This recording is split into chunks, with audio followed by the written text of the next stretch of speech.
On Sunday, September 17th, Ron Kuntzman will celebrate his 90th birthday. He was born on September 17th, 1933 in this humble Brooklyn Jewish hospital. In fact, if you look above me, you can see the room where Kuntzman was born. And there's even a plaque. So to honor his 90th birthday, we thought it'd be a good time to come back to the neighborhood and the people who made Ron Kuntzman who he is today, through all the ups and downs of life for this scion of Brooklyn. Join us as we visit the life and times of Ron Kuntzman. Ron Kuntzman's early years were defined by family.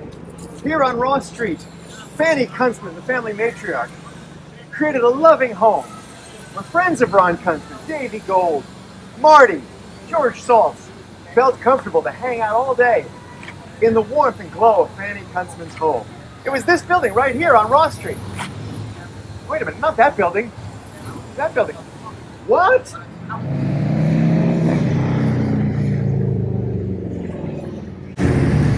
Yes, this is the spot where Ron Kuntzman and his pals grew up.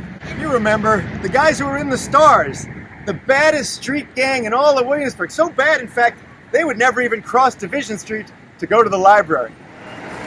And then Robert Moses cut this scar through Brooklyn, forever changing the landscape of the place Ron Kuntzman called home. A home that once included the Brooklyn Dodgers, the Brooklyn Egg Creams, and, of course, the Brooklyn White People, all departing on Moses's highways.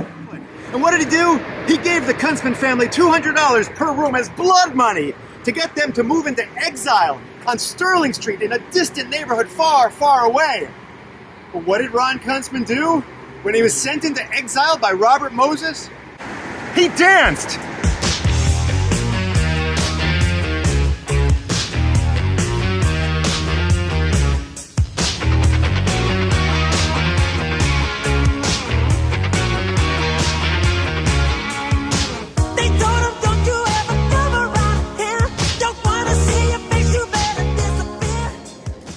As you can see, we're now on Sterling Street, where the Kuntzman family was forced to relocate after the blackmail by the hated Robert Moses.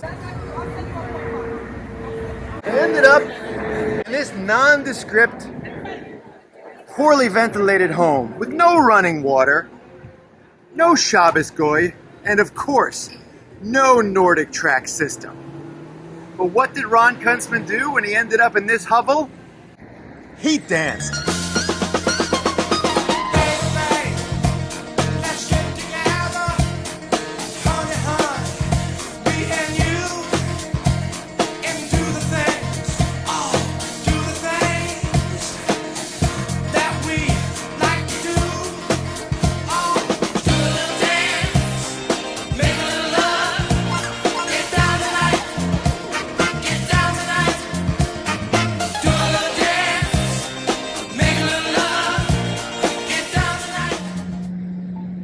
It's the early 1950s, and Ron Kuntzman is now at Brooklyn College, the esteemed home of so many great scholars from Brooklyn in the 1950s.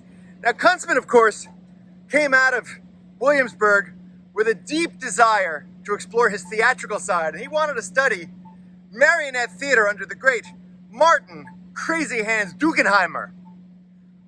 Unfortunately, the class was full, and Kuntzman had to enroll in biochemistry. Now, what did Ron Kuntzman do when he suffered that ignoble defeat? He danced! Do you remember when it first started? September, love was changing the minds, tender, while chasing the clouds away.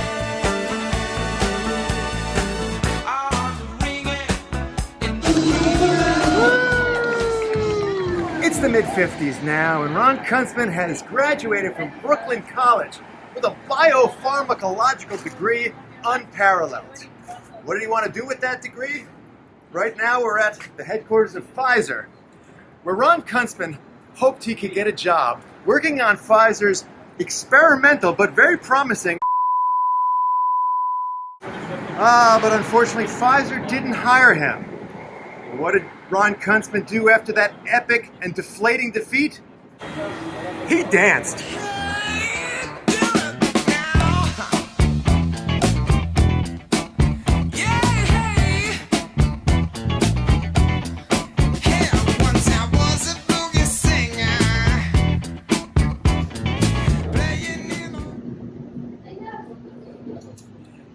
It's the late 50s now, and Ron Kuntzman and Bernice are in Maryland, where Ron is a whippersnapper at the National Institutes of Health, and also a big fan of Lido Pizza. One day he goes into the Lido Pizza in College Park, and oh my God, they're out of dough and they're out of sauce. They said, Ron, can't help you this time. But what did Ron Kuntzman do when he suffered that ignoble defeat? He danced! I thought love was only true in fairy tales, and for someone else, but not for me. And that's 90 years in the life of Ron Kuntzman. And we got a special birthday wish for him. Mazel tov, Ron. You should live till the 120 and live to see all your wishes come true.